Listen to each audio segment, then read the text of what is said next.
Alhamdulillah, kita bersyukur kepada Allah Ta'ala akan dapat lagi bersama-sama untuk kita meneruskan kelas pengajian kita berkenaan tafsir maudhu'i bagi surah-surah Al-Quran.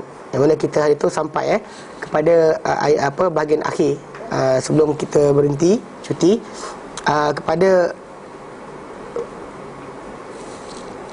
pengajaran ataupun tarbiyah yang ada, aspek-aspek pentarbiyahan yang ada dalam ayat-ayat daripada ayat yang ketiga, ayat 40 sampai 48.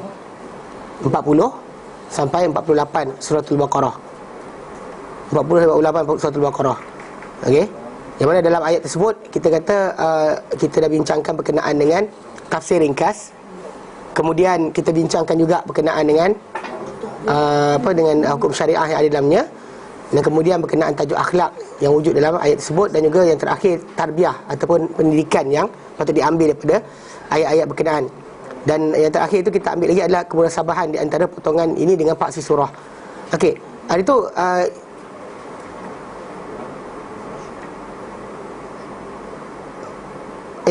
kemunasabahan di antara potongan mana keratan ayat 40 sampai 48 tu adalah, dia kata telah berlalu penjelasan bahawa paksi surah ini adalah berkisar sekitar dua perkara. Okey, telah berlalu kita jelaskan pada awal pengajian kita berkenaan tafsir surah Al-Baqarah ini, bahawa paksi surah ini terbahagi pada dua perkara, sekitar dua perkara. Yang pertama di antara dua perkara berkenaan adalah alasan-alasan pelucutan Bani Israel daripada pengurusan dan penguasaan di muka bumi. Mana itu yang bahagian pertama yang kita akan baca sepanjang juzuk pertama surah Al-Baqarah adalah tajuk itu. Tajuk kenapa Bani Israel layak ditarik daripada mereka, dilucutkan daripada mereka ni, penguasaan dan pengurusan di muka bumi. Dan itulah yang kita kata yang kita kata rentetan sebaik saja kisah Adam AS sebagai khalifah pertama.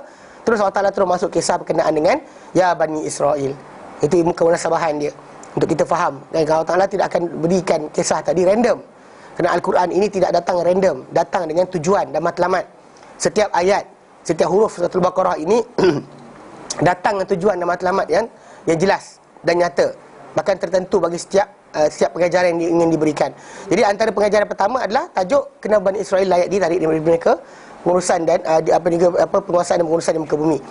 Potongan ini berkait dengan paksi pertama dengan ikatan yang kukuh. Potongan ni yang kita kata 40-48 ni berkait besar dengan tajuk potongan bahagian pertama surah ini, dengan besarlah, dengan kaitan yang kukuh.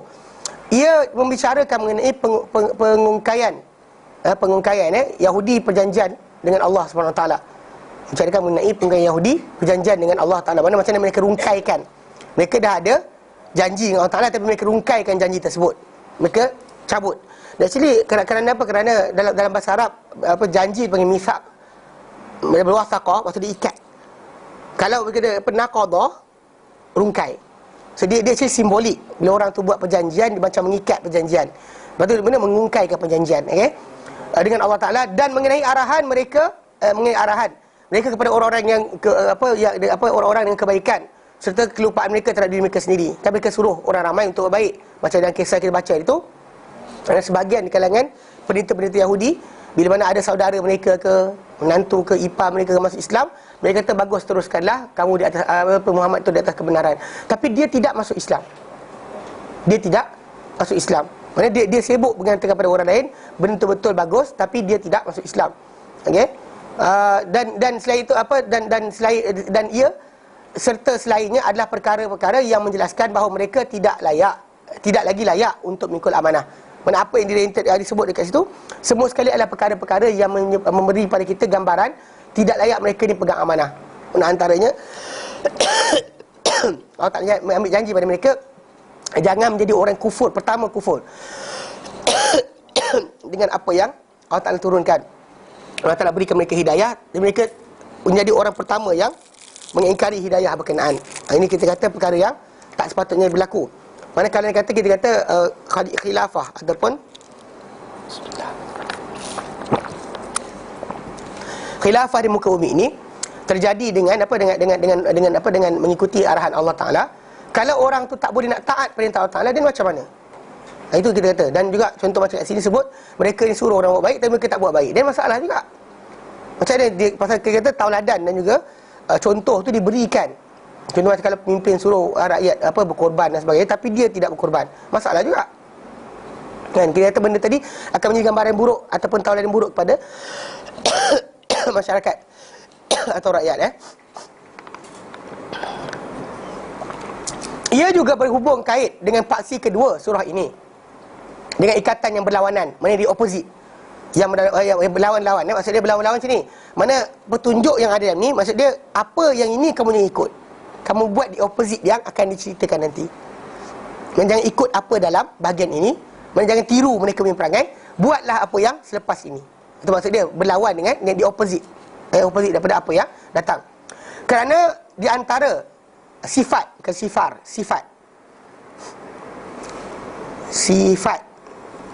ahli kebajikan dan ketakwaan adalah mereka akan bersetia dengan perjanjian mereka apabila mereka berjanji.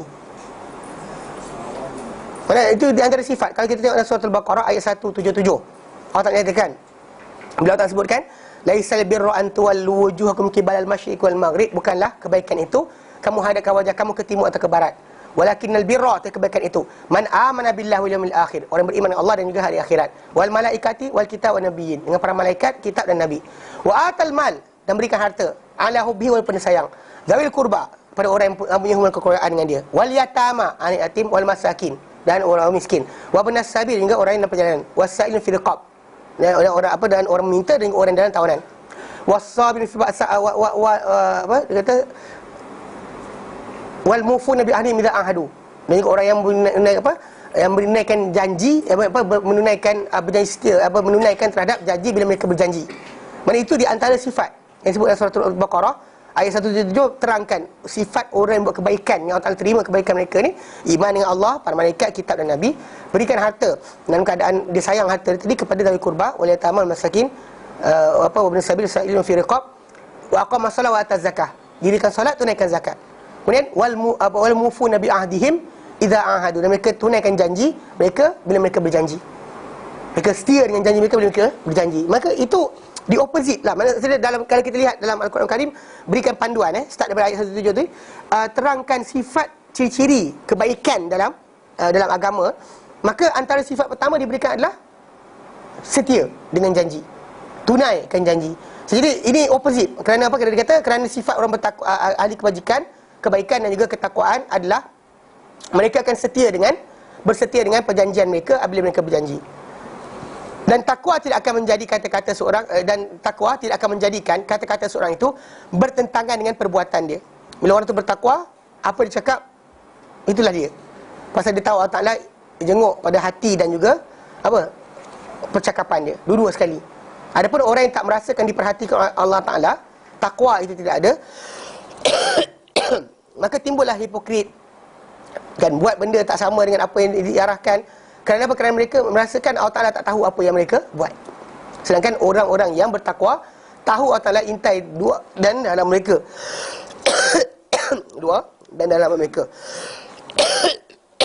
maka dengan sebab itu mereka akan sentiasa menjaga agar tidak jadi amalan mereka atau kita panggil tindak tanduk mereka bertentangan dengan arahan Allah Subhanahu Wa Taala. Ini asas. Jadi bila kita kata takwa itu menjadikan orang macam ni, orang yang ni opposite.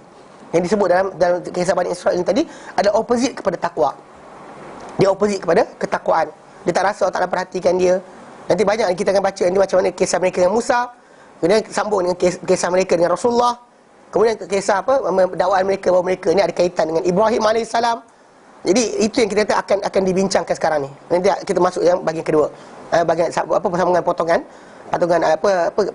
keratan yang datang dalam surah ayat-ayat yang berikut. Dia kata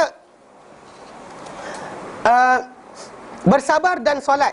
Ini juga hubungan di antara paksi ini dengan seluruh surah ni. Bersabar dan solat adalah ciri-ciri ahli kebajikan. Ciri ahli kebajikan. Kerana memang dalam ayat surah Al-Baqarah dalam juzuk yang kedua memang datang arahan yang sama. Arahan yang sama Allah Ta'ala berikan. Allah Ta'ala katakan ya ayyuhallazina amanu sta'inu bis-sabri was-salah. Ini ayat yang kita baca baru dia kan ada sebut juga suruh supaya orang tu mendapatkan wasta'inu bis-sabri was-salah. Tapi arahan yang sama Allah Ta'ala berikan dalam surah Al-Baqarah juzuk yang kedua juzuk yang kedua, dalam ayat yang ke 153. 153. 153 153.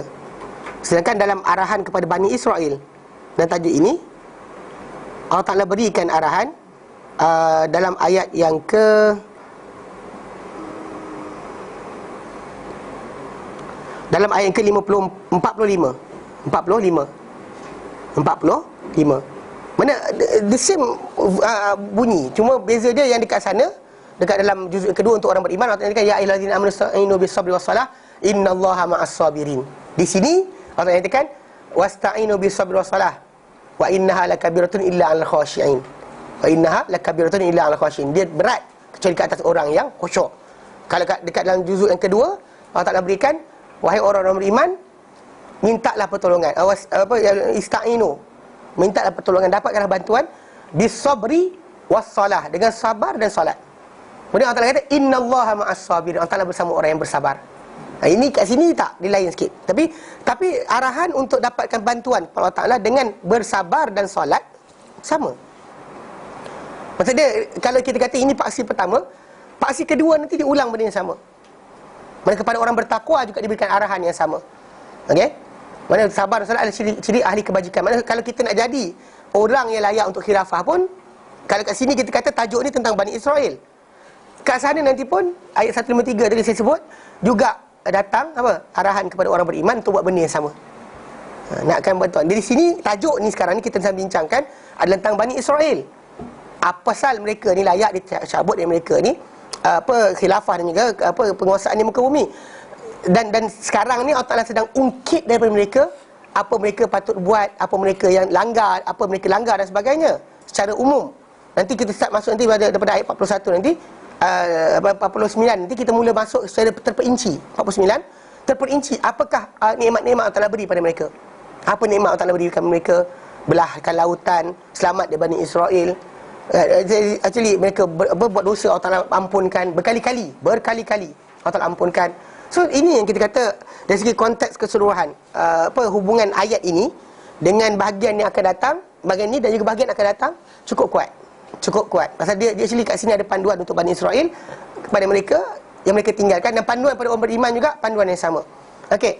Manakala pengembalian kepada Allah pada hari kiamat pula telah datang penegasannya pada awal surah. Mana kepada Allah Ta'ala kita akan kembali, ia adalah benda yang sama diulang-ulang dalam Al-Quran Karim ini. Di dalam bahagian ini Allah Ta'ala nyatakan di akhir ayat 40 ayat ke-48 tu, Allah Ta'ala nyatakan wattaqu yauman, takutlah kamu akan satu hari, la tajzi nafsun an nafsin syai'a, tidak boleh membalas satu nyawa bagi pihak yang lain. Mana tak boleh balas. Mana ini peringatan berkenaan kiamat. Baik, kalau tajuk ini awal surah, akhir surah, tengah surah, semua sekali akan ingatkan sama. Tak akan lari. Telah datang penegasannya pada awal surah dan pada akhirnya. Pada yang akhir telah turun dalam surah seluruhnya. Okey, agar itu menjadi keyakinan. Mana pada yang akhir ni, pada akhir bahagian surah ni, dia turun pada seluruh bahagian surah agar dia menjadi keyakinan dalam hati setiap orang yang beriman. Itu yang kita kata sebagai asas yang Allah Ta'ala beri kepada mereka. So, jadi itu hubungan di antara paksi. Maksudnya ayat 40 sampai 48 ni dia berhubung dengan keseluruhan surah ini. Baik. Hari ini kita masuk pada potongan yang baru. Itu ayat Suratul Baqarah 49 sampai 74. 49 sampai 74.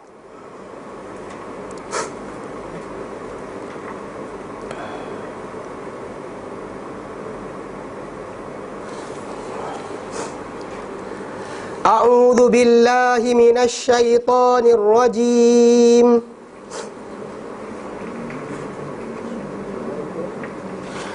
Wa idh najjaynakum min ali fir'auna yasumunakum su'al 'adzab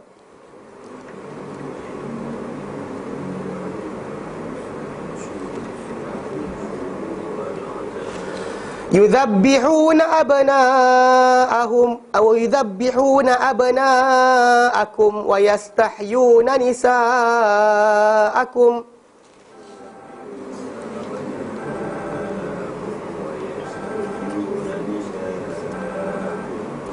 Wa fi dzalikum bala'um mir rabbikum azim.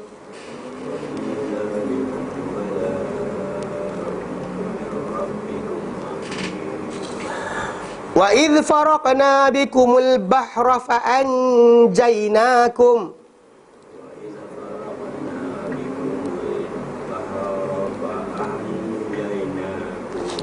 Wa aghraqna ala fir'auna wa antum tanzurun.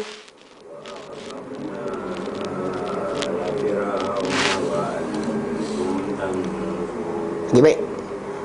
Dan wa'idh, dan tak kala najjainakum, najjaina, kami selamatkan.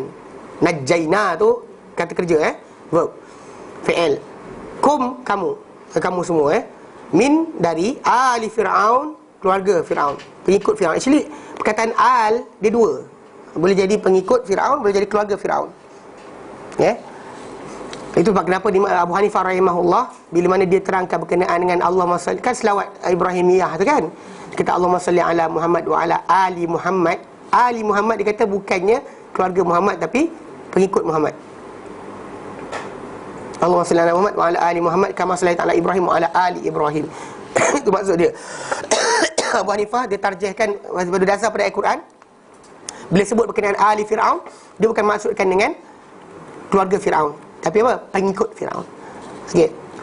Yasumunakum. Ya, okey, Fir'aun. Fir'aun tu adalah nama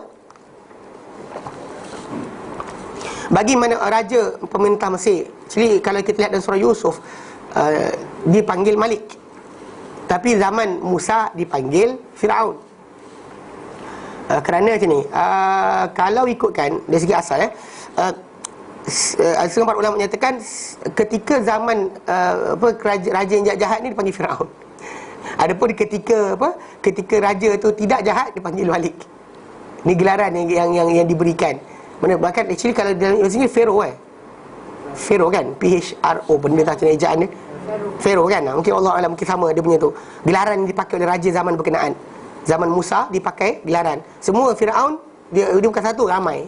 Bahkan ada di antara di antara raja-raja kan, ada bahkan di antara pengarang buku, contoh macam Dr. Morris Bukai, dia karang buku The Pharaoh of Exodus. Dia kata sebenarnya yang Musa jumpa ketika dakwah lain, tu bapak. Yang cuba bunuh Musa tu anak. Allahu a'lam ya ke tidak, tapi dari segi asasnya dia pasal dia try untuk tunjukkan dia bukan satu Firaun. Okey. Ya, okey. Yasumunakum, mereka mengenakan kamu. Yasumuna, okey, mereka mengenakan kamu su'al azab, seburuk-buruk azab. Su'a, seburuk-buruk al-azab. Yudhabbihuna, mereka menyembelih abna'akum, anak-anak kamu. Wa yastahyuna, mereka membiarkan hidup nisa'akum, wanita kamu. Wa fi dhalikum, dan pada itu, pada demikian, dia sama dengan zalika. Zalikum ni pada tunjuk pada ramai. Zalika, zalikum, maksud dia sama. Mana itu, tapi beza dia itu atau demikian, itu ditujukan kalau orang kita ajak bercakap tu seorang, zalika lah. Kalau perempuan berarti zaliki. Actually sepatutnya, tapi orang kita pakai zalika pun tak mengapa.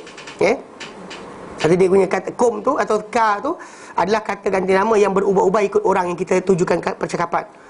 Tapi barang yang kita tunjuk masih lagi zalik, benda satu. Wa fi zalikum bala'un, dan daripada demikian itu dapat bala, ujian. Ataupun actually perkataan itu nanti terjemahan dia nikmat punya juga. Mir rabbikum, dari Tuhan kamu, azim, yang besar. Wa idh faraqna bikumul bahra, dan tatkala dan ketika faraqna, kami pisahkan, bikum, pada kamu, terhadap kamu, al-bahra, lautan. Fa anjaynakum, lalu kami selamatkan kamu. Wa aghraqna, kami tenggelamkan ala Fir'aun, keluarga Fir'aun. Wa antum, sedangkan kamu tanzurun, melihat, memerhatikan. Kamu tengok sendiri mereka dimusnahkan. Okey, baik. Kita masuk pada tafsir. So, dia setiap kali mana kita baca ni, bawah dia dia balik pada apa tafsir itu ada dekat bawah dia. Okey. Kita baca dulu. Baik, kemunasabahan di antara potongan dengan paksi surah. Apa munasabahnya potongan ini dengan paksi surah? Apa kaitan tajuk ini dengan paksi surah? Itu ayat 40 ayat 49 sampai 74. Okey. Baik. Potongan ini dengan panjangnya membicarakan mengenai nikmat-nikmat Allah ke atas Bani Israel dengan bentuk terperinci. Setelah ia memperingatkan mereka secara menyeluruh di dalam potongan yang telah lalu. Itu Allah Ta'ala nyatakan, ya Bani Israel adhkuru ni'mati allati an'amtu alaikum. 2 kali Allah Ta'ala ulang. Pertama dari 40 dan 47. Allah Ta'ala sebut, wahai Bani Israel, ingatlah kamu akan nikmat-nikmatku yang aku kurnia ke atas kamu. Tapi apakah nikmat berkenaan? Di sini datangnya penjelasan dia, perincian apa Allah Ta'ala beri pada mereka. Serta ia takutkan kepada mereka akibat mengkufurinya di dalam kufur tadi nikmat tu. Dalam firman Allah Ta'ala dalam ayat 48 Allah nyatakan, wattaqu yawman la tajzi nafsun an nafsin syai'a. Takutlah kamu akan hari yang tiada dapat membalas satu jiwa bagi pihak yang lain sedikit pun. Wala yuqbalu minha syafa'atun, tak diterima daripadanya syafaat. Wala yuqbalu minha adlun, dan takkan diambil daripadanya, takkan diterima. Wala yuqadu minha adlun, dan takkan diterima daripadanya sebarang tebusan. Kadang orang nak tebus diri dengan benda lain dan sebagainya, takkan diterima. Walahum yunsurun, mereka takkan diberi pertolongan. So Allah Ta'ala di hujung ayat itu, ayat 48 tu, Allah Ta'ala peringatkan mereka tentang hari kiamat. Kufur nikmat tadi, ingatlah kamu, takutlah kamu akan hari. Pasal Allah Ta'ala sebut 40, 47, Allah Ta'ala sebut, ya Bani Israel adhkuru ni'mati allati an'amtu alaikum. Wahai Bani Israel, kenanglah nikmat aku ke atas kamu. Ayat 48 Allah Ta'ala peringatkan mereka tentang kiamat, yang mana pada hari kiamat nanti akan ditanya balik tentang nikmat yang kita terima. Ini Allah Ta'ala berikan. Jadi itu yang kita kata dalam kata datang secara umum dalam potongan sebelumnya. Sekarang ini potongan kita baca ni akan bincangkan serta perinci apakah nikmat yang mereka dapat. Telah datang dalam potongan ini sebutan nikmat-nikmat serta perinci dari awal ayat 49 sehingga ayat 58. Daripada ayat awal ayat 49 sehingga ayat ke-58. Ayat 58. Dan kemudian dia bercakap mengenai pendirian mereka terhadap nikmat-nikmat Allah Ta'ala dan penggantian nikmat tersebut dengan benda lain. Okey. Bahasa Allah Ta'ala nyatakan ayat 59, fabaddalal ladzina zalamu qaula, lalu telah menukar ganti orang yang zalim qaulan, kata-kata ghairal ladzi qila lahum, selain bukan apa yang dikata kepada mereka. Allah Ta'ala suruh mereka buat satu benda, mereka buat di opposite. Fa anzalna 'alal ladzina zalamu, lalu kami turunkan atas orang yang zalim rijzam minas sama, hukuman dari langit, bima kanu yafsukun, dengan sebab apa mereka berlaku fasik. Maksud dia Allah Ta'ala berikan perincian daripada start yang kita baca nanti sampai ayat ke 49 nanti kita akan jumpa bacaan ayat-ayat apa, tajuk apakah mereka dapat, benda nikmat Allah Ta'ala berikan, langgar perintah Allah Ta'ala beri taubat, buat benda yang bukan Allah Ta'ala taubat lagi, matikan, hidupkan balik semula. Mana apa lagi nikmat besar? Turunkan makanan dari langit, payungkan mereka dengan awan, keluarkan apa daripada batu, keluarkan air dan sebagainya. Mana ini adalah ungkitan nikmat yang berulang-ulang. Allah Ta'ala sebut mereka benda yang banyak mereka dapat. Dalam ayat 48 itu cuma sebut ingatlah nikmat aku ke atas kamu. Tapi apakah nikmat tadi? Sekarang diceritakan. Dia kata dan datang sudah itu perincian kekufuran. Okay. Dan setelah 59 tu pula Allah Ta'ala ceritakan tentang kufurnya mereka terhadap nikmat-nikmat berkenaan dan kesalahan mereka dengan Nabi Allah Musa dan penangguhan mereka dan melaksanakan perintah ilahi. Mereka kisah lembu. Nanti kita jumpa lepas tu nanti. Mereka ni kan, dan pertuduhan mereka kepada Nabi dengan kejahilan. Ini yang merupakan benda-benda tersebut di antara perkara menyebabkan pengerasan dalam yang menjadi sebab dalam pengerasan hati-hati mereka. Hati mereka jadi keras. Sebab apa? Sebab kekufuran. Start daripada ayat 60 nanti kita akan jumpa macam mana mereka lawan Musa alaihissalam. Satu persatu akan tunjukkan supaya kita tahu inilah punca kenapa hati mereka keras. Seorang manusia ni kena belajar. Jangan macam itulah kita, kesombongan seseorang itu adalah benda paling besar membantu dia untuk kufur. Sekarang dia kata dia nak tunduk, nak belajar, nak tahu, nak rendahkan diri dia di hadapan pengetahuan yang Allah turunkan, maka dia akan lembut hati dia. Tapi kalau dia keras, menentang, melawan dan sebagainya, dan hati dia mungkin takkan tertoleh kepada kebaikan, kebenaran sama sekali. Ini yang kita kata yang dalam surah Al-Baqarah sebut, orang ni ditutup hati mereka, seal off. Pasal dia kenapa? Kerana mereka tak nak. Awal lagi mereka tolak, maka Allah Ta'ala tutup terus hati mereka. Okey. Dan ini telah mengambil dari firman Allah Ta'ala ayat yang apa yang 60 ayat 60. Beliau mengatakan wa idh istasqa Musa. Okey. Mana bermula daripada ayat dan ingatlah tak mana Musa meminta minum untuk kaum dia. Sampailah ayat yang Allah Taala kan wa mallahu bighafilin amma ta'malun ayat 74. Mana lepas kisah lembu tu ayat 74 tu sebelum ayat 75 at-fatatma'una ay yu'minakum, adakah kamu rasa tamak untuk mereka beriman pada kamu, sebelum ayat tu. Itu ayat 74. Dan Allah Ta'ala terlalai daripada apa yang kamu kerjakan. Maka potongan ini adalah perincian bagi rumusan yang datang dalam potongan yang telah lalu. Mana apa dalam surah ini, mana lebih lagi daripada ayat yang ke 49 sampai 59, dia lebih menumpukan kepada berkenaan dengan apakah nikmat yang diperolehi. Kemudian ayat 60 sampai 74 membincangkan kekufuran mereka terhadap nikmat-nikmat tersebut. Balasan, patutnya bila kita dapat kebaikan, kita balas dengan ketaatan, bukan balas dengan kekufuran. Contoh macam kita gratitude kan, rasa besar diri kita kepada seorang. Contoh macam pada ibu bapa kita. Yang dituntut pada kita, pada ibu bapa, bila kita kata apa, besar apa, kita menghargai ibu bapa adalah dengan mentaati, tak lebih dari itu. Hatta guru pun macam tu juga kan benda lain. Nak bagi hadiah taatlah. Ketaatan itulah gratitude yang terbaik, yang terbesar. Maka kalau kita sampai peringkat tertentu bila dapat umur kan, bukan barangan yang diminta. Bukan barang. Mak bapak kita pun bukan nakkan barang kan. Dia tengok dia jenguk-jenguk sekali-sekala pun dah cukup. Ada pun kalau kata kita apa, nakkan barang tadi cerita daripada orang, bukan masalah penghargaan. Dia panggil macam bagin. Dengan mak bapak kita ada bagin. Pasal ada orang bagi korban untuk kita lagi berdahsyat. Seorang guru korban masa untuk anak murid lagi banyak. Tapi yang diharapkan bukanlah bayaran. Masalah apa? Appreciation. Appreciation tadi tunjukkan paling besar dengan ketaatan. Kalau dia kata seorang ibu bapa tadi, kalau dia kata anak dia, kita kata bagi kek setahun sekali, kemudian buat lagu. Tiap tahun ada lagu khas untuk mak dan abah. Kan? Tapi bila mak bapak dia minta tolong apa, buat ini buat itu, tak nak buat. Essentially kan, tak ada nilai. Tak ada nilai. Macam seorang rakyat yang setia pada negara, yang bila negara suruh buat apa tak buat, dia tak ada nilai lah. Biar gantung gambar agung besar mana sekalipun, tak guna. Tu simbolik pada satu perkara ni. Bagaimana? Benda simbolik ini actually dalam agama-agama ni Allah Ta'ala alam, tapi dalam Islam tak ada. Simbolik tadi tak diminta. Yang diminta ni adalah benda yang apa? Praktikal. Dan simbol kan, contoh macam zaman British masuk ke Malaysia, dia letakkan aplikasi. Maksud dia setiap pejabat kerajaan, pejabat ni mesti letak gambar Queen.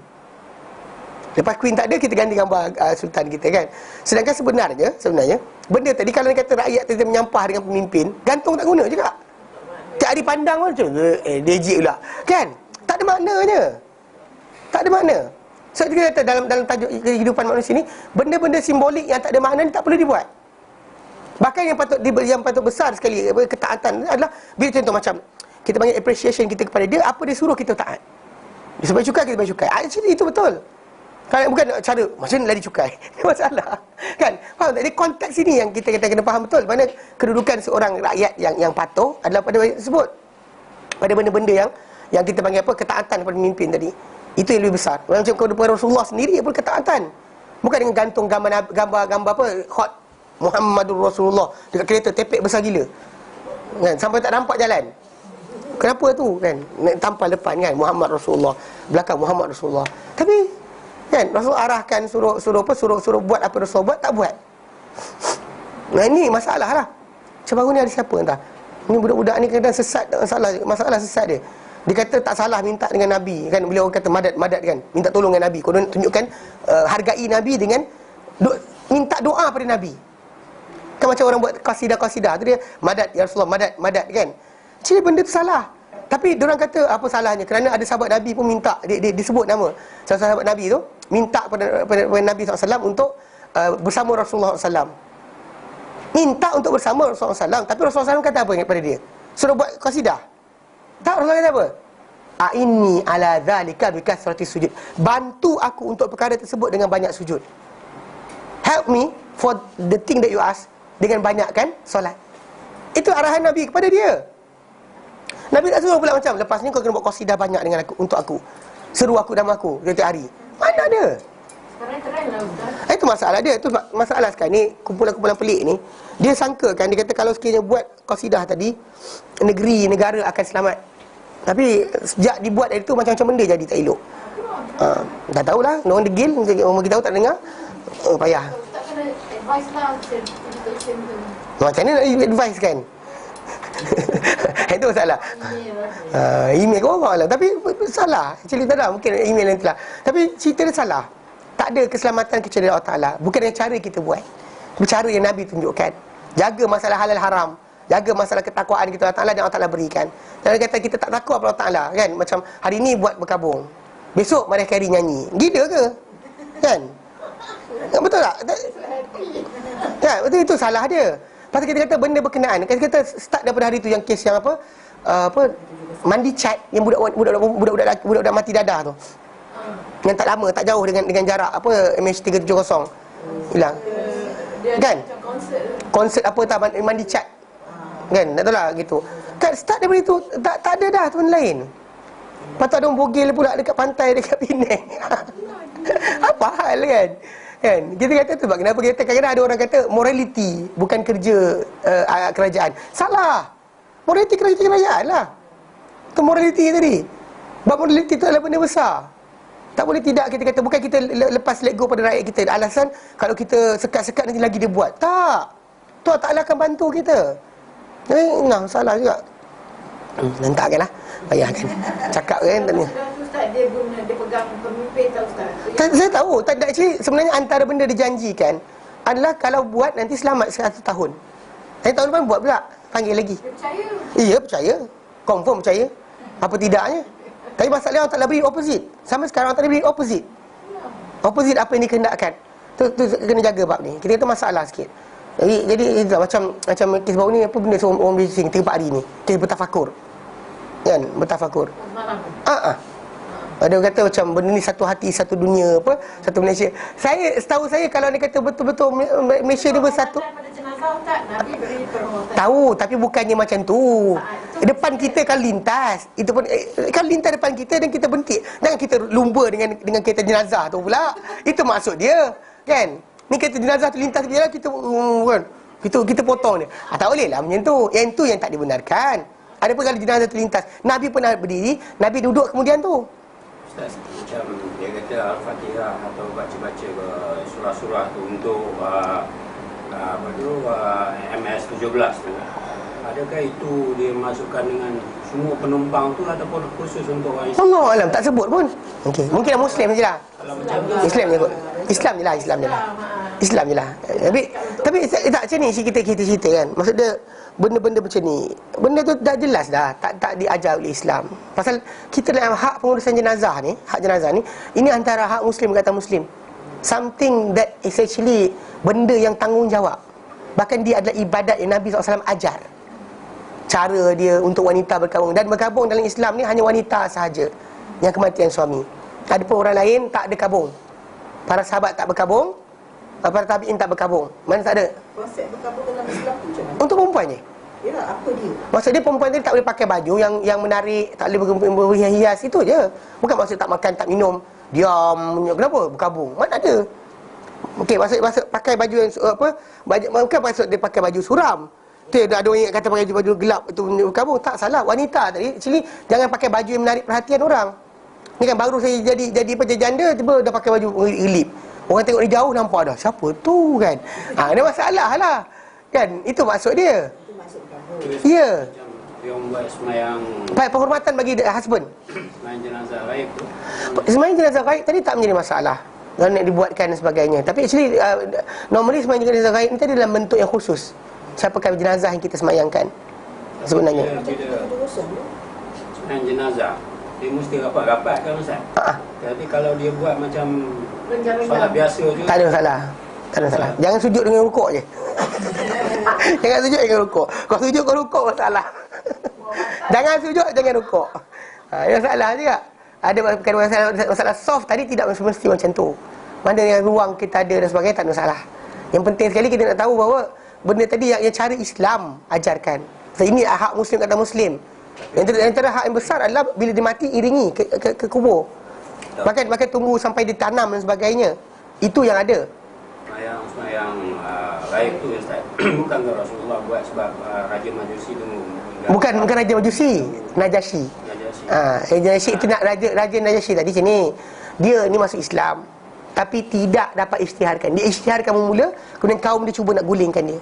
So in the end dia buat satu trik supaya dia lepas dan kaum dia ingat dia masih lagi Nasrani. Itu je. Kemudian pasal dia terima para sahabat Nabi akan dihukum. Atas dasar tu yang Rasulullah Iya, saya tidak dimandikan, tidak disemayangkan. Bukan. Pasal berita kematian dah sampai baru Nabi SAW buat. Berapa hari nak datang daripada Habsyah ke Mekah tadi, bukan ke tempoh yang ke Madinah tadi, bukan tempoh yang sekejap. Yalah, sebabnya dia takut, Rasulullah takut yang dia tidak disemayangkan. Tak ada, bukan tidak. Dia dirahsiakan Islam dia. Tahu, tapi masalahnya tidak disemayangkan tu tak timur tajuk. Memang ada ulama kata solat ghaib ni hanya dibuat jika orang tak disemayangkan. So kalau kata diuruskan dengan cara kafir, sama je, masalah juga. Yalah, itu masalah dia. Dia tidak diisytiharkan. Tahu, tapi masalah itu bukan alasan utama. Pasal bahkan solat jenazah ghaib yang kita tak dapat pergi ke tempat dia, jadi macam para sahabat Nabi sendiri pernah solat ke atas untuk orang yang bersihkan masjid. Nabi kata mana orang tu, dia kata datang tanam. Nabi pergi semayang kat situ juga. Mana jenazah tu dalam tanah dah, bukan depan Nabi, tak hadir depan Nabi. Kan Nabi tanya para sahabat kata dia mati berapa hari. Para sahabat uruskan, para sahabat dah solat dah. No such thing for you to solat dah sepatutnya. Dia nak pergi kat solat kan, dikubur, ditanam jenazah tersebut. So jadi alasan kata kalau jenazah tu dah disolatkan tak disolatkan, tak valid pasal Nabi solatkan pula. Pasal Nabi kata pasal the respect for you daripada kita kepada orang berkenaan, dan di situ duduk dia. So, tapi kita kata simbolik tadi tidak timbul. Simbolik tadi tak timbul. Pasal yang simbolik tadi tak menafaat pada jenazah, tak menafaat pada kita. Sebabkan benda tu akan diam sebentar, lepas tu besok-besok kita lupakan. Maka yang paling besar adalah penjagaan kepada keluarga yang semati. Kalau mati tadi tinggalkan ni, apa masalah keluarga dapat dan sebagainya. Cek, perhatikan. Kalau kata ada tuntutan bayaran, uruskan dengan segera. Supaya yang sampai keluarga tak ada tanggungan dan sebagainya. Itu je, nothing more than that. Pasal appreciation kita kepada si mati tadi adalah menjaga siapa dia tinggalkan. Ni kalau kita buat macam ni, arak macam ni, lepas tu keluarga dia merempat lepas ni, gila lah. Tak boleh macam tu.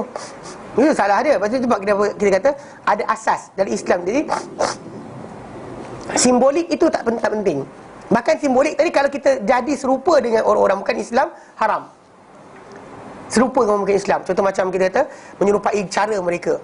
Bakar lilin tu ada, siapa-siapa ikut. Kemudian liberal dalam parti Islam Malaysia dan sebagainya, ada liberal bakar lilin juga. Gila apa? Pergi ziarah kubur jenazah orang Cina yang mati jatuh bangunan tu kan. Lepas tu dia suruh kau tahu dia ada video tu, buka di YouTube. Punyalah ni. Tak ada ilmu apa benda, duduk dalam gerakan Islam. Takkan ni nak tegak, macam mana nak tegak hukum Islam kalau benda macam ni tak tahu. Apa syirik tak syirik, apa benda yang kita panggil wala' wal bara', apa benda bahagian Islam boleh buat tak boleh buat, ini pun tak faham. Nak potong tangan orang macam mana?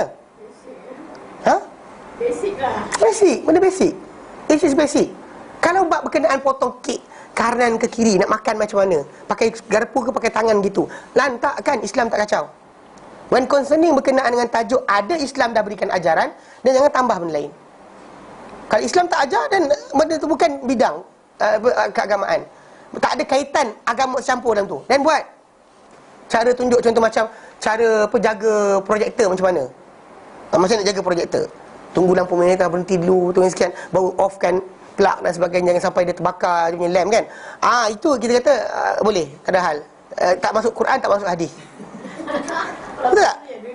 Quran tak, betul sebab Nabi kata antum a'lamu bi umur dunyakum. Ini bukan urusan dunia. Bahkan masalah penghormatan kita macam mendoakan kematian untuk kebaikan untuk orang yang mati di kalangan orang kafir, haram. Faham tak? Maksud dia ada relationship di sini, tajuk berkenaan dengan wala' wal bara'. Kemudian masalah cara kita menguruskan jenazah kita, Islam ajar. Tak boleh arak dengan api, jangan sekian. Nabi berikan arahan apa yang tak boleh, apa yang boleh. So bila tajuk ini masuk dalam agama, janganlah gatal-gatal tu je. Tak usah tambah-tambah. Tapi ada orang kata macam pada hari berkenaan rasa bersatu hati. Setahu saya kalau bersatu hati betul rakyat Malaysia ni time Pierre Thomas. Betul tak? Time Pierre Thomas kan? semua macam, oh, kan? Sukan tu memang Sukan satu hati tu. Kalau tak macam ni tak timbul tajuk. dia cuba nak selitkan itu. Bagi saya tak sepatutnya dibuat. Pasal simbolik. Simbolik tadi tidak timbul tajuk. Pasal bagi kita simbolik simbol. Pasal benda ni tadi hanyalah kita panggil apa sebagai macam apa? Tanda kan. Tinggi setiang. Kalau setengah tiang orang tu dibebaskan api daripada azab kubur dan buat. Kau serius? Kalau dia kata kalau tidak ada relay buat apa? Pasal kalau ikut kematian ada orang mati, bas ekspres berapa puluh orang pun ada. Betul tak? Ramai juga. Lepas tu yang mati jatuh tongkang tu, apa nyawa dia tak ni. Jadi kat Lahad Datu. Lahad Datu dan sebagainya. So konsep berkenaan tajuk ni kita kata cara kita jangan sampai kadang-kadang benda ni datang daripada amalan jahiliah. Tu je. Adapun berkaitan tajuk masalah nak beri pay respect, the best respect is actually you take over ataupun take care waris yang tinggal. Kan, tak gunalah kita isytiharkan kita sekian ni adalah, tapi waris dia kita neglect. Kan? Atau contoh macam kita siapa yang buat jenayah tadi, bawa ke mahkamah, bawakan pengadilan. Itu cerita dia. Itu cara kita respect. Jangan dikata kita respect kan sambutan macam tu, tapi tak nilah itu kata Islam tidak ajar. Bukan macam tu cara dia. Pasal dalam Islam, jenazah dan Islam tadi untuk memberikan penghormatan kepada dia, Islam dah ajarkan cara-cara dia. Dan bahkan yang lebih besar adalah kita dapatkan kepada Allah Ta'ala penghormatan bagi dia supaya dilepaskan dari azab api neraka. Itu benda besar. Benda simbolik yang bukan simbolik, benda realiti. Mana tu bila kita kata macam balik pada asal, ketaatan itu adalah benda yang dikehendaki. Bukannya masalah lambang. Lambang nothing about lambang. Dan untuk lambang, contoh macam kata kerajaan kata suruh pergi perang dengan musuh. Kita pergi. Itu baru tanda betul kita taat. Ya, kalau dia kata pergilah apa konsert tu saya ikutlah. Kan? Benda-benda yang kita benda yang elok dan sebagainya, dia kata suruh sekian, pergi ikut. Kalau dia kata benda yang tak elok, yang ikutlah. Tapi secara asasnya benda-benda ketaatan di situ itu yang dituntut. Pasal dia kata kalau dia kata semua orang tak taat, dia masalah. Lampu merah tak berhenti. Lampu kuning langgar, kan? Masuk petak kuning tu kan. Jangan masuk kan. Masuk juga. Nampaklah kita kata kita ni rakyat ni neglect. Apa guna kita jadi apa ni tapi tak patuh? Kan? Mana maksud dia tak hormat kepada undang-undang. Ini masalah. So hormati undang-undang, ya betul. Itu betul tanda taat kita. Itu lebih besar daripada kita gantung gambar. Kalau gantung gambar, kemudian langgar speed dan sebagainya, tak bayar saman, tak bayar sekian parking dekat suku hati, kan lebih teruk berbanding dengan gantung gambar tapi tak guna. Sebab masalah kita kata ketaatan itu yang dituntut. Bukan masalah apa? Simbol. Lambang. Tak ada. Jadi kita kata, kerana memang kita kata itu yang benda paling besar Allah Ta'ala tuntut dari kita. Jadi kata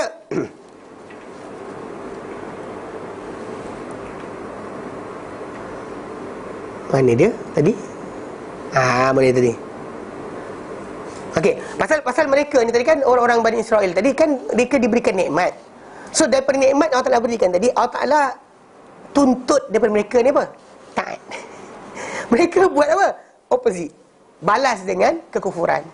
Ni masalah dia. So ditukar ganti. Sepatutnya dapat nikmat makin taat. Bukan dapat nikmat makin lawan. Makin dapat nikmat makin lawan. So contoh macam kita ada mate kan. Daripada negara Cambodia ke mana ke untuk jaga rumah kita.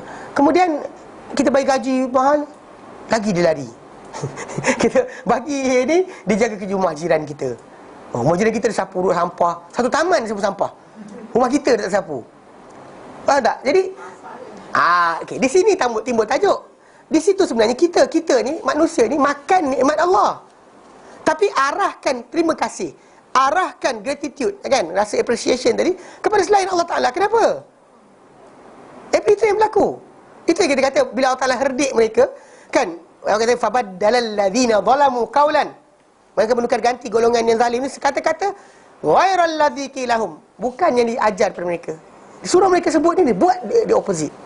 Suruh masuk kata hittah, dia kata hintah.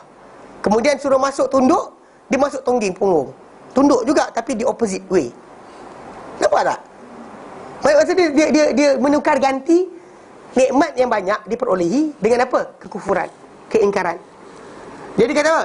Dan datang sudah itu perincian kufuran mereka terhadap nikmat-nikmat. Okey? Kesalahan mereka terhadap Nabi Allah Musa dan penangguhan mereka melaksanakan janji perintah ilahi dan pertuduhan mereka kepada Nabi Musa dengan kejahilan. Jadi antara sebab menjadikan pengerasan hati mereka. Dan ini kadar ni diambil daripada ayat tatkala Musa minta untuk kaum dia sehingga akhir Allah Ta'ala tidak lalai daripada apa yang kamu kerjakan. Okey. Baik. Maka rumusan ini adalah potongan daripada rumusan bagi perincian bagi potongan yang telah lalu. Baik. Tafsir menyeluruh bagi potongan ini. Bermula ayat-ayat berkenaan yang ayat mulakan Allah Ta'ala wa idh najjaynakum min ali fir'aun. Allah Ta'ala mulakan dengan ayat tu. Bermula ayat berkenaan dengan membicarakan secara terperinci mengenai sejumlah nikmat-nikmat Allah kepada Bani Israel yang terawal. Okey. Dan Allah Ta'ala mengungkitnya, mengungkit dengannya ke atas yang terkemudian. Maksud dia Allah Ta'ala ungkit apa atuk nenek dapat kepada cucu. Atuk engkau dulu, atuk engkau dulu, kan. Jadi pasal nikmat orang terdahulu, orang terkini kena berterima kasih juga. Tanpa nikmat berkenaan, orang terkini takkan wujud. Orang terdahulu kalau musnah semua sekali, seorang terkini takkan ada. So kalau anda kata ada orang tu selamatkan atuk kita, tolong atuk kita, kita akan rasa besar hati. Selamatkan bapa kita, kita akan besar hati. Sebab apa? Sebab dia menyelamatkan punca untuk kita wujud. Punca wujudnya kita ke alam ini. Jadi Allah Ta'ala ungkit kepada Bani Israel yang sekarang tentang nikmat yang terdahulu. Sebab apa? Sebab nikmat yang dahulu untuk orang ada sama dengan nikmat sekarang. Sebagaimana dikatakan oleh As-Sa'di, sebagaimana yang dikatakan oleh As-Sa'di, nikmat Allah ke atas golongan terdahulu dari kalangan mereka ada nikmat yang bersambung kepada golongan yang terkemudian. Nikmat ke atas datuk moyang adalah nikmat ke atas anak cucu. Maka mereka ditujukan percakapan dengannya kerana ia adalah nikmat yang merangkumi dan meliputi mereka. Nikmat tu menyeluruh kepada bangsa berkenaan. So apa datuk nenek dapat, anak cucu kena apa? Terima kasih. Kena terima kasih, tunjukkan terima kasih. Pasal bahkan nikmat tadi berterusan. Allah Ta'ala berikan berterusan sampai sekarang. Masih lagi dibenarkan, masih diberikan. Allah Ta'ala berikan lagi nikmat. Walaupun sepatutnya dia dimurkai Allah Ta'ala, patut kalau dengan kemurkaan Allah Ta'ala kena, Allah akan tunjuk hari akhirat nanti. Tapi dekat dunia ni Allah Ta'ala tak tunjukkan. Bagi elok lagi. Lawan cakap boleh hidup lagi. Maksud dia Allah Ta'ala berikan penangguhan. Itu nikmat besar. Sebab kenapa orang-orang ni kalau dia fikir balik, dia sepatutnya berterima kasih dan menukar attitude mereka, tingkah laku mereka daripada menentang kepada apa? Mematuhi. Taat sepatutnya. Kerana ia dia kata penjelasan nikmat-nikmat berkenaan adalah seperti berikut. Penjelasan nikmat-nikmat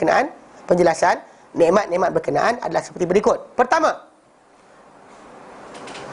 bahawa Allah Ta'ala telah menyelamatkan datuk moyang mereka dari Fir'aun Mesir dan tenteranya, di mana Fir'aun dan tenteranya dahulu merasakan mereka dan mengekalkan terhadap mereka azab yang keras. Dan itu adalah dengan menyembelih anak-anak bagi memutuskan keturunan serta mengekalkan wanita bagi agar mereka menjadi khadam untuk penduduk Mesir.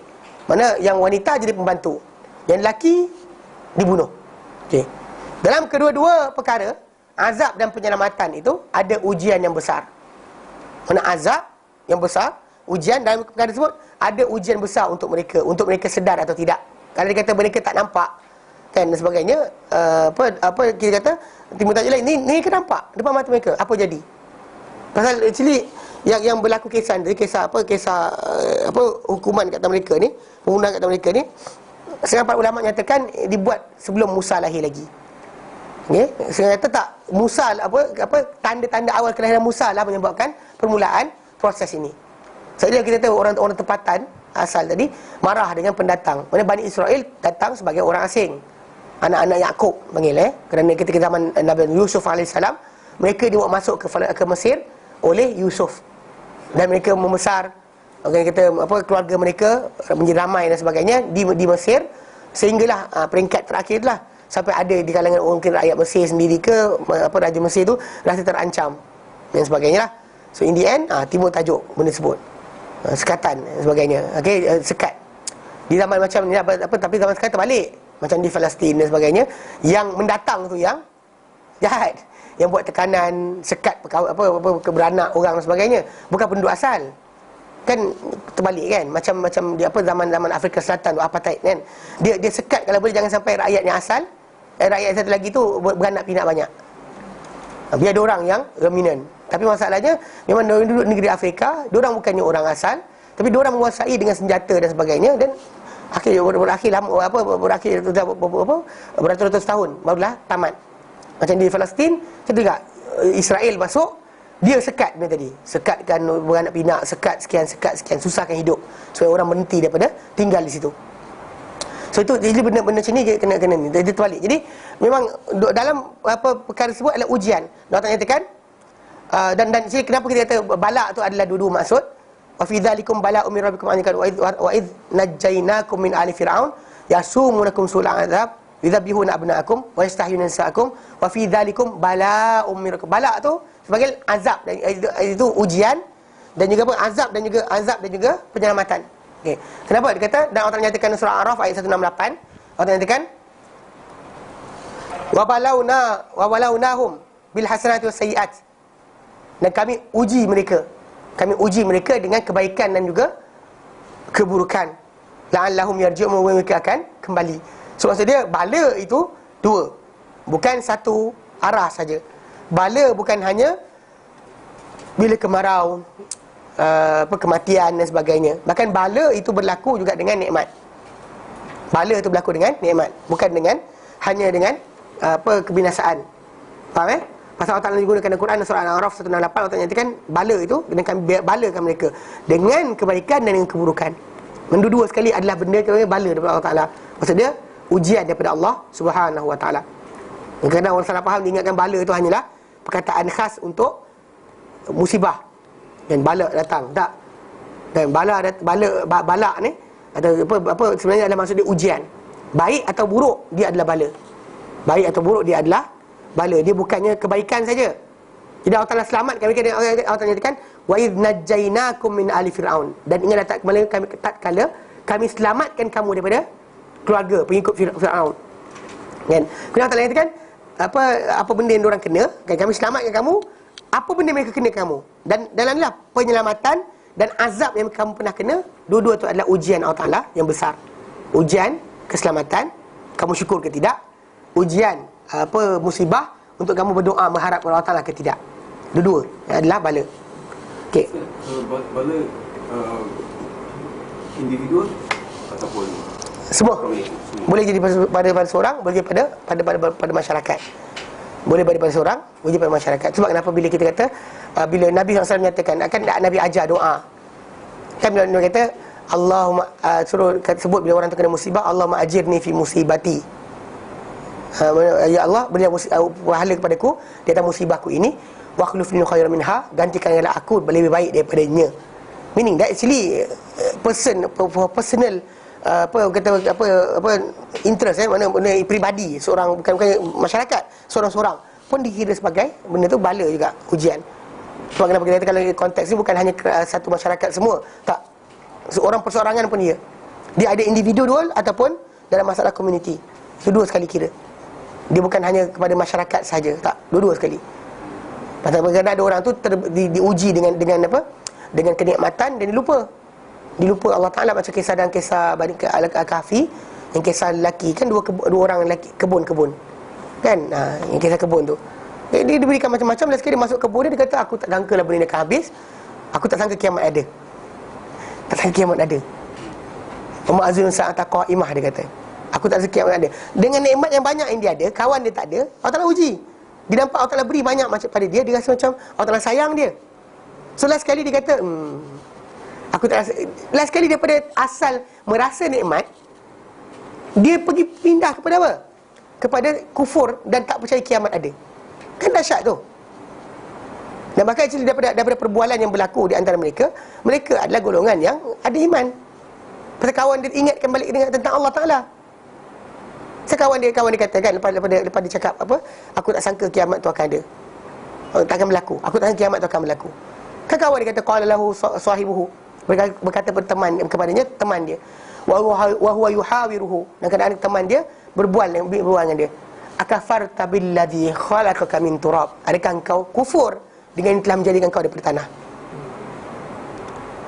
Thumma sawwaka rajula, kemudian dijadikan kau lelaki daripada tanah tadi, membesar sama jadi lelaki. Lepas tu dia kata lakinna Allah Rabbi wala usyriku bi rabbi ada. Tapi aku, dialah Tuhanku, Allah Tuhanku, aku takkan sekutukan dengan Tuhanku satu benda pun. Laula idz dakhalta jannataka qulta ma sya Allah la quwwata illa billah. Kalau ketika kau masuk kebun kau kata la masya Allah la quwwata illa billah. Tak ada kekuatan melainkan Allah Taala. Maksud dia mukmin. Dia maksud dia ada iman asalnya lah. Tapi kerana nikmat yang banyak melimpah dia lupa. So individual, bukannya masyarakat, not community, person. Dapat macam-macam lah sekali dia kata kiamat tak jadi. Maka dia kata kalau kiamat ada pun, balik ke sana aku mesti dapat lagi baik daripada ni. Sebab dia sangka Tuhan sayang di dunia, Tuhan sayang di akhirat. Ini actually benda yang paling banyak berlaku dalam masyarakat. Gitu kan? Benda dia rasa Tuhan sayang kat dunia, kat akhirat pun Tuhan sayang. Dia lupa bahawa kat sana nanti bukan berdasar pada status di dunia. Di dunia ni kita status sultan ke, tengku ke, apa saja pangkat yang kita ada. Sampai akhirat tak ada dah pangkat ni. Tapi kadang kata orang tu dia sentiasa diberikan privilege. Dia rasakan mati pun ada privilege untuk dia. Itu sebab kenapa tak bertaubat cepat. Taubat bila? Pencen lah. Itu masalah dia. Pencen buat taubat. Jadi tajuk asal dia kata bala tadi bukannya satu arah, dua arah. Dan ramai dan juga seorang. Bala bukan hanya bala dalam bentuk keburukan, kebaikan juga bala. Jadi banyak orang berjaga-jaga tentang, beringat tentang bala keburukan. Kan bila kena musibah kematian ke, barang hilang ke, rumah terbakar ke, anak mati ke dan sebagainya, keluarga kematian, berlaku kematian, orang akan beringat. Tapi ketika dapat nikmat, orang terlupa. Pasal orang rasa bila time kesenangan, dia kata inilah kepandaian pemimpin kita mengatur. Tapi bila time kena bala, Allah ya Allah. Kan tak? Dia akan bila kena bala, balik pada Allah. Kan buat solat hajat lah sebenarnya, buat yang hana-hana, kerana kononnya benda tu akan selamatkan negara, betul? Kan balik pada Allah Taala. Tak minta pada ni, tapi bila time dapat nikmat, tak terfikir bahawa sebenarnya benda tu aturan Allah Taala. Kita menjaga untung.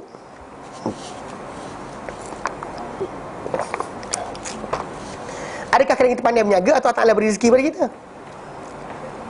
Kan? Itu masalah. Tapi kalau orang fikir macam tu, kalau orang tu fikir benda yang dia buat ni Allah Ta'ala berikan aturan, dia akan takut Allah Ta'ala tambah. Allah Ta'ala yang aturkan, beri pada dia macam-macam, dia makin takut. Tapi kadang kata orang tu dia rasa ni saya yang buat, saya lah yang sekian. Apa akan dia buat? Makin kufur lah. Tu yang kita kata macam ni tu kadang-kadang surat khabar ke apa, jangan muji pemimpin melampau, puji melampau pemimpin, sebab pemimpin terlupa sebenarnya benda dia buat tadi, untung kerugi dan sebagainya, sebab Allah Ta'ala izinkan. Kalau tak izinkan takkan jadi. Untuk bala pada dia, bala pada bawah dia, bala pada satu negara. Faham tak? So kadang-kadang bila kita buat macam buat kufur sekejap, tak ada kena apa. Itu masalah dia. Lepas kita macam ekonomi kita naik, tengok siapa yang pandai. Tak tak ada. Hasyalillah, tak ada siapa yang pandai. Itu bawa istidraj. Itu panggil istidraj. Tadi kalau dia untuk kufur, ujian Allah Ta'ala. Tadi ada sebahagian istidraj, ada yang bukan. Ada sebahagian benda tadi macam untuk dia balik pada Allah Ta'ala, dapat kenikmatan. Contoh dia doa, dapat. Ada orang dia berdoa dan makbul doa dia, itu Allah Ta'ala berikan ujian baik lah. Kan, maksudnya Allah Ta'ala boleh kekalkan dia dalam keadaan yang sama, nothing happen. Allah Ta'ala berikan kurniaan. So dia doa dapat. So bila dapat, okey. Ada orang bila dia doa dapat, dia makin dekat dengan Allah Ta'ala. Makin dekat. Dia makin rasa macam betul ni doa aku dimakbulkan. Tak pernah semayang jadi semayang. Tak pernah solat seumur hidup. Solat tinggal-tinggal, cuit-cuit je. Tapi bila start Allah Ta'ala berikan dia makbul doa dia, di situ dia rasa Allah Ta'ala memang dengar, maka makin dekat dengan Allah Ta'ala. Ada orang dapat nikmat, dia makin lupa diri. Pun ada. Doa-doa makbul. Lepas tu kan? Memang aku doa kau. Ada. Pasal dia dua arah. Tapi kalau kita kata berlaku istidraj atau tidak, itu kembali pada orang tu sendiri. Kembali pada orang tu sendiri. Dia istidraj ni lebih bentuk, kalau kita kata buat kekufuran, buat benda kufur, tapi tak makin kaya. Buat benda jahat, menipu, makin senang. Makin senang. Yang itu buat jahat makin senang, itu maksud dia istidraj. Adapun yang Allah Taala beri tanpa kita bentuk tadi kan, bukan maksiat, bukan kekufuran. Mana biasa kita susah, Allah Taala beri bantuan. Kat situ kat kena nilai. Yang kita kata kadang contoh macam harga getah naik turun, bukan kita kawal. Bukan kita kawal. Kan kita sebutkan kita zaman sekarang. Ke zaman dulu purely pergantungan pada getah. Getah adalah pergantungan utama. Kalau substance macam getah tak ada. Orang tak reti lagi apa polimer kan, dan sebagai polimer ni orang tak reti lagi nak buat, kita panggil dia hidrokarbon kan, mana petrokimia punya bahan kan, mana untuk mainkan, manipulate barang-barang getah plastik ni kan. Pasal actually elastik, sifat elastik yang ada pada getah tadi tu cukup cukup unik, tak boleh ditiru. Tetapi lah sampai peringkat ni Allah Ta'ala wujudkan manusia yang boleh fikir luar daripada batasan tadi. Masa dulu saya ingat dulu kisah zaman ketika getah mahal sungguh, orang-orang yang pengembun getah ni sampai ada lupa diri pun ada. Beli peti ais elektrik tak ada. Ini cerita betul ni. Beli peti ais, dapat kenapa? Duit banyak sangat, tak tahu nak beli apa. Zaman tu yang ada mahal sikit peti ais. Beli peti ais, betul letak baju dalam peti ais. Elektrik tak ada kampung tu. Ni kisah benar. Zaman getah mahal kan. Lebih tak tahu nak salur kat mana. Kan? Adik-adik datang minta halau. Kan? Beli barang pelik-pelik, tak pakai pun. Kenapa saja je? Nak tunjukkan kaya. Nak tunjukkan kaya. Jadi nak tunjukkan tu. So, lepas tu sekarang bila jatuh nampak? Perasan tak?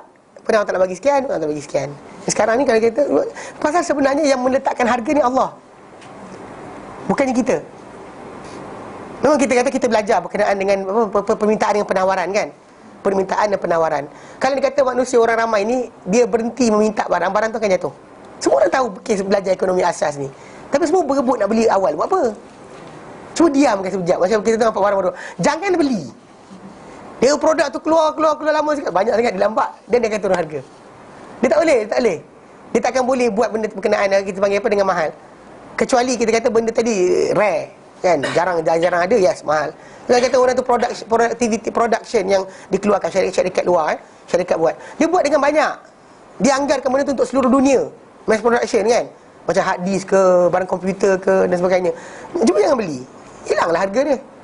Macam jam-jam yang mahal kan. Ada orang beli. Yang harga jam macam apa? Kita cerita tu. Bukan Rolex dah 20,000 je. Panerai Lumino yang actually jam tu harga 89,120,000. Saya pernah tinta dekat Sungai Wang Plaza kan. Guard luar, guard dalam. Kita ni dalam orang biasa kedai kan. Kedai jam tu seorang guard kat luar, lepas tu jam, seorang guard kat dalam. Saya intai lah tengok harga dia. Panerai Swiss ke? Swiss lah. Swiss ni lah biasa mahal. Pelik-pelik je. Tak serius pakai kat tangan. Kalau jatuh, kalau kena accident, hancur juga. Saya lah cakap, tak ada lah kan. Tapi dia apa? Gaya. Itu cerita dia. Kalau orang tak beli, jatuh harga. Percayalah cakap saya. Dia tak boleh buat. Dia takkan boleh buat kalau sekali benda tadi kan, berhenti beli, tengok dia akan turun, dia akan jatuh. Tak ada demand. Kita tahu benda ni punya sistem. Tetapi untuk harga tu naik ke tidak, Allah Ta'ala ni kawan. Dengan manusia dah tahu dah sistem tadi, still nak perasan tak? Barang yang mahal terus mahal. Rokok dah ni kan, masih lagi naik kan. Naik mahal, mesti juga. Sebenarnya asas sebenarnya harga tadi, macam Nabi SAW bila para sahabat minta. Para sahabat minta kepada Rasulullah untuk tetapkan harga barang. Kisah pasal Rasulullah SAW dahulu, harga barang naik, harga mahal. Kemudian dia jumpa Rasulullah, kata Rasulullah wala si'ar, harga barang jadi mahal. Sa'ir lana, buatlah harga untuk kami. Nabi kata innallahu wal musa'ir, al-qabidul basitu ar-razzaq. Allah Ta'ala dia yang meletakkan harga, dia yang melapangkan, yang menyekat. Mana yang melapangkan rezeki, menyekat rezeki, yang memberikan rezeki, yang memberikan rezeki. Nabi kata aku tak nak nanti dia akhirat ada orang menuntut atas aku dengan sebarang tuntutan. Sedia tuntutan macam inilah, menyekat harta penjualan dan pembelian dan sebagainya. Macam dalam masyarakat kita, dalam sistem ekonomi negara kita, kenapa kerajaan Malaysia campur? Sebab banyak subsidi tu dikeluarkan. Contoh baja tadi dari kerajaan, dan benda itulah Cuma masalah sekarang ni timbul tajuk masalah pemasaran tadi. Itu tak boleh beli. Ada orang kata macam beras sekian. Mana boleh pergi beli sendiri dekat ni? Dekat petani tu pergi beli sendiri tengok. Ada lesen tau. Nak ambil beras daripada petani dekat apa contoh Saus Padan, Tanjung Karang tu, anda tak boleh tunggu tepi tau. Tengok orang tengah tak tuai padi tu, tunggu bawa guni. Tak boleh. Tak boleh. Kena lesen. Masalah lesen ni timbul tajuk lain. Tajuk dia. Jadi masalah harga tu memang Allah Ta'ala berikan. Jadi setiap manusia ni kena faham, every time dia menjaga untung, dapat barang murah, dapat sekian kan, benda tu Allah Ta'ala yang berikan. Janganlah dia rasa macam, oh ini aku pandai menawar. Tak. Kena pandai tawar. Tak kira tahu-tahu tengok benda tu salah. Ada orang tu dia pergi ke pasar raya, beli barang, dapat harga rendah kan. Kemudian bila dia kata macam nak beli lagi lah, kali kedua dia beli, suami dia pula ada sekali. Kali pertama tadi dia beli, tadi dia bayar sendiri. Lepas tu kali kedua nak beli, barang kat tangan lagi ni. Jumpa dengan sales, untuk jual tu. Dia kata nak beli barang ni, ini ada potongan kan? Tak ada potongan. Dia kata tak ada. Tapi dekat kaunter tu dapat. Lepas tu bila diorang gatal sangat nak tanya rupanya salah tulis resit. Harga tu betul rupanya. Punya nyesal pulang. Tak, kena bayar tambahan lah. Cuma kat situ kena ada dua benda. Satu benda rasa rugi, tapi dia dapat kena sedar. Kalau budak perempuan tu dia salah tulis, dia tanggung. So orang yang beli kalau tahu harga salah, dia kena duty dia tu go back and Yes. Oh jangan buat pasal. Oh jangan. Oh untung aku. Tak. Kalau tak tahu tak apa. Tu kata jangan gatal tanya. Jangan gatal tanya. Tanya tahu, sila. Ada time tu kita cakap kat saya, jangan tanya. Boleh ke? Jangan tanya. Jangan buka lah. Buka tanya tahu, sila pergi bayar. Saya ingat zaman tu budak-budak bilik kan, kita kongsi beli beras. Lepas tu kemudian beli beras, kan minta beras sekian dapat beras lain. Tapi beras lagi sedap. Bila masak beras tu satu asrama bau. Okey, cerita dia macam ni. Beras tu sedap makan, tak ada hal. Lepas tu kawan-kawan daripada luar, budak daripada luar asrama kita orang datang kan, makan bilik kita orang makan. Semua kata sedap. Jadi budak ni kata, sedap sangatlah beras ni. Aku rasa salah sebagainya. Saya kata, udahlah, makan je lah, jangan cakap banyak. Kan? Dia kata kan, dia cerita, tak puas hati lah. Betul lah sikit kan, dia pusing. Pusing tengok beras basmati Pakistan. Dia nak beli Vietnam punya murah. Pakistan punya rupanya, patut sedap sangat. Saya kata pergi bayar. Saya kata pergi bayar. Pergi bayar balik lah. Bagi berapa beza tambahan tadi pergi bayar. Mana boleh? Awal tahu. Yang kata tanya, tahu. Bukan buat tak tahu. Actually you eating that, aku bayar dah. Bukan kot. Mungkin aku Allah Ta'ala bagi rasa sedap makan dah lah. Oh, kelas dia fikir macam tu tak apa. Anda nikmat makan. Makan je lah. Gatal pergi toleh lagi, agaknya barang ni sekian. Asli dik kata, dapat tahu jawapan, bayar. Ustaz, bukan ada dalil ke kami you don't think kami macam pernah dengar ke ada something says Kisah dia macam ni. Nabi SAW pernah sekali pergi dengan para sahabat lintas satu kawasan air. Ada tuan air kat situ. Kemudian bila nak ambil uduk kat situ, para sahabat nak turun, tuan air tu keluar. Lepas tu Umar cakap, ya sahibal mak, tuan air, tuan tempat air ni, ada tak binatang-binatang terjun dan dekat tempat ni? Nabi kata dengan orang tu, jangan jawab. Dia kata jangan jawab. Ini Nabi kata takalluf, memberat-beratkan diri. Lagi nak beratkan diri dengan benda berkenaan. Zahir ada, tinggal. Tapi kalau dengan kata jangan jawab pun, kita dah was-was yang mesti ada. Nabi kata jangan jawab. Dia tak jawab, dia tak tanya. Tapi kita tahu ada kemungkinan besar. Kemungkinan besar, soalan ada tak nampak? Tak ada. Belajar, tak nampak? Tak ada. Pasal actually macam Aisyah radhiyallahu anha pernah ada seorang tu kan. Dia kena air. Lepas tu kemudian dia tanya. Lepas tu dapat tahu. Aisyah kata apa? Laqad najasta bi su'alika. Engkau jadi najis dengan sebab soalan kau. Because of your question, jadilah najis.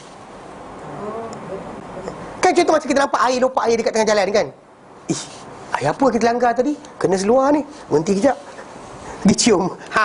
Pergi cari. Mana sumber dia? Tangki tahi. Dia kata salah. Faham tak?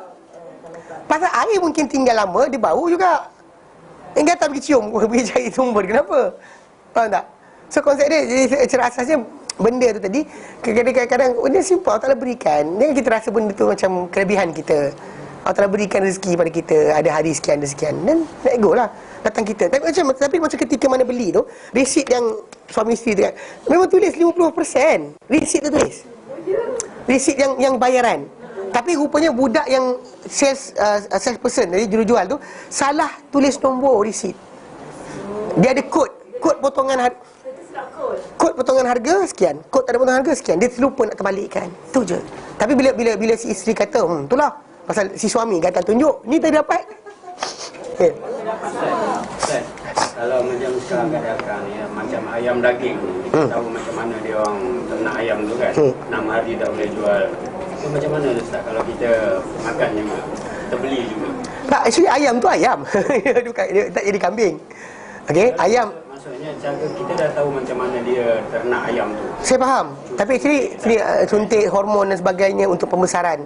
Actually contoh macam dalam Islam, contoh macam bila kambing kambing dikasih, dibuang dia punya kalau kambing jantan tu dibuang dia punya testis, dia akan besarkan badan binatang tadi.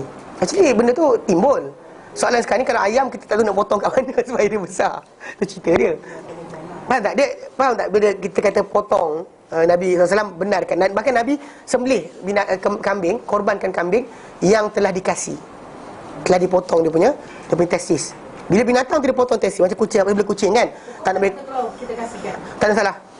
Tak ada salah. Kalau tidak Nabi akan marah pula para sahabat, asal kau kasih binatang ni, kenapa tak biarkan dia tabi'in sebagainya? Okay, tak. Jadi contoh macam ada orang dikasih kucing, supaya tak nak bagi kucing tu kan, dia hormon dia akan menyebabkan. Tapi bila kucing tu dikasih, dia automatik dia badan tu bosok naik. Dia tak salurkan kepada nafsu dia untuk mengawan. Dia jadikan benda tu sebagai apa? Tempat untuk besar badan. Okey. So sekarang ni macam ayam dan sebagainya. Kalau suppression tadi boleh dibuat kepada tajuk hormon dia kan, tidak punya masalah. Tak haram kita makan. Faham tak?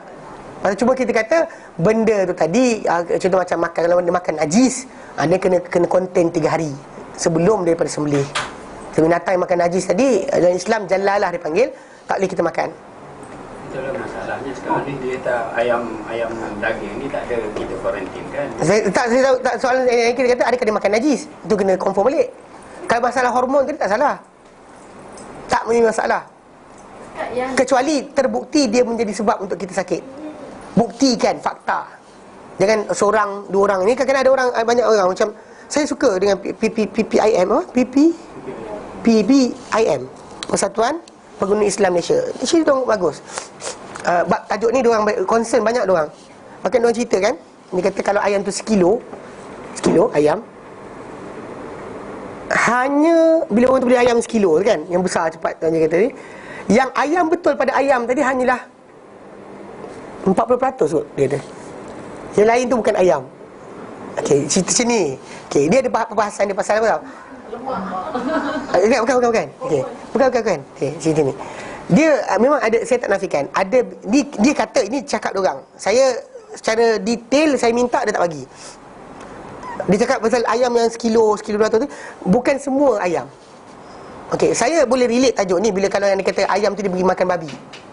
Sebab apa? Binatang yang macam babi ni, babi atau binatang buas, dia punya sel kan, sel badan dia dan sebagainya, kalau masuk pada binatang induk, binatang yang lain yang makan, dia kekal dengan sifat yang sama, karakteristik dia. Perbezaan macam binatang, macam babi kan. Contoh macam ni, kalau saya makan pisang masuk badan saya, pisang jadi adli. You know? Kan? Pisang is no longer pisang jadi saya. Kalau saya makan ayam akan jadi saya. Makan lembu jadi adli. Makan kambing jadi adli. Makan keropok jadi adli. Tapi kalau makan babi tu masuk badan kita, dia masih lagi ada. Sebab kenapa orang yang makan babi tadi, dia lah punca kenapa virus yang kena babi boleh kena pada orang. Asalnya virus babi ni tak boleh kena kecuali pada babi. Tapi bila dia dah makan babi tadi, so badan dia ada virus babi, ada sel, ada masuk sebahagian daripada badan dia ni sel babi. Maksud dia tak tukar, karakteristik dia masih kekal. Maka di situlah punca kenapa dia boleh kena sesama babi. Original tak boleh kena. Siapa makan babi, dan daripada dia pula pindahnya pula pada manusia lain.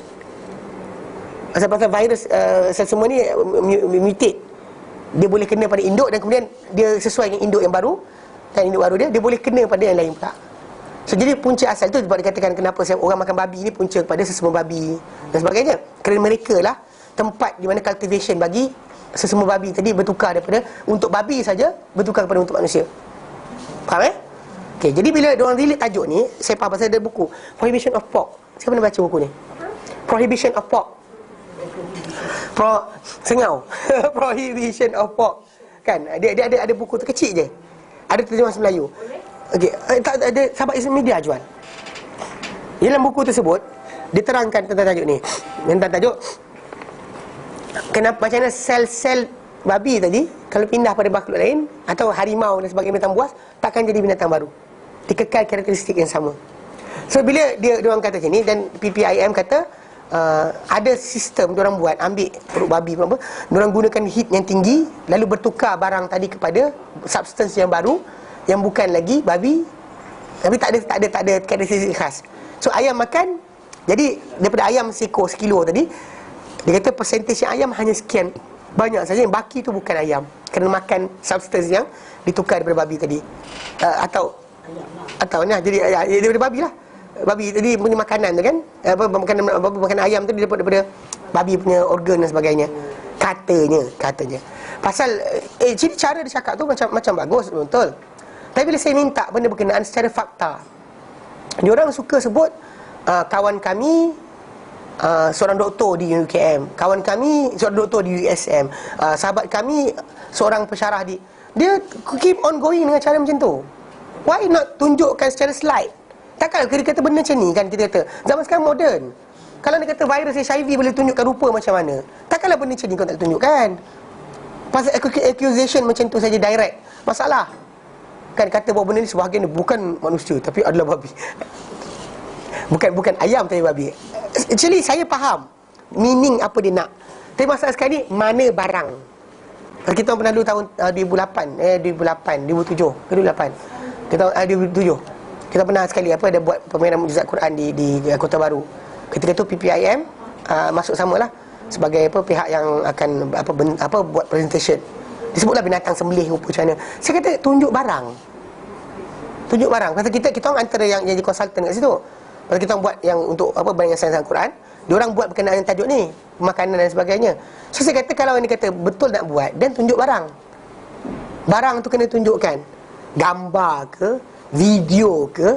Pasal kalau tidak, saya cuma cerita atas nama PhD atau apa yang saya ada, atau pangkat saya, dan itu cukup. Tak boleh. Zaman kita zaman evidence, tengok. Bagi kita nak attract orang, betulkan orang, pakai tengok, bukan pakai cerita. Kan, anybody can say anything. Tapi untuk pembuktian, itu saya benda yang lain. Dan macam tajuk tadi lah, ayam tadi.